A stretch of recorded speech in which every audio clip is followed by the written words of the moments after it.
আজকে আজকে যে পরিস্থিতি হয়েছে ক্যাম্পাসে, অ্যাটলিস্ট আপনারা যদি কেউ দেখতেন, বিশ্বাস করেন আপনারা সারা জীবনের জন্য এই ছাত্রলীগ জিনিসটাকে যে কি পরিমাণ ঘৃণা করতেন বা ভয় পাইতেন আপনারা জানেন না।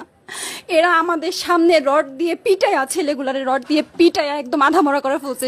তারা এসে আমাদের পেছনে লুকাইছে, আমাদের বোরকার পেছনে, আমাদের ওড়নার পেছনে লুকায় বলে, আপু আমাদের একটু লুকায় রাখেন, আমাদের ওরা মাইরা ফেলবে, আমাদের বাঁচান আপু বাঁচান। আমরা তাদের ওড়না দিয়ে বোরকা দিয়ে লুকায় রাখছি, সেইখান থেকে আমাদের ধাক্কা দিয়ে ফেলে দিয়ে তাদের বের করে আবার মাথায় রড দিয়ে মারছে, এমন অবস্থা।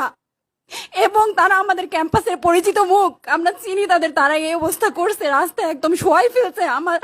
আমাদের হলের মেয়েদের বুকে বড় বড় যে আসতো ইট, এই ইটগুলো বুকে ফেঁকে দিছে, মানে একদম পুরো বুকে লাগছে, এরকম জামা কাপড় ছিঁড়ে ফেলছে, এত বাজে অবস্থা। অথচ আমার ব্যাচমেট, আমরা যাদের সাথে ক্লাস করি একসাথে বসি, আমি তাদের একটা কথা বলতে দেখি না এগুলা নিয়ে, একটা কথা না। এবং তাদের নিউজ ফিডে গেলে দেখবেন তারা এখন এগুলাই সাপোর্ট করে যাইতেছে।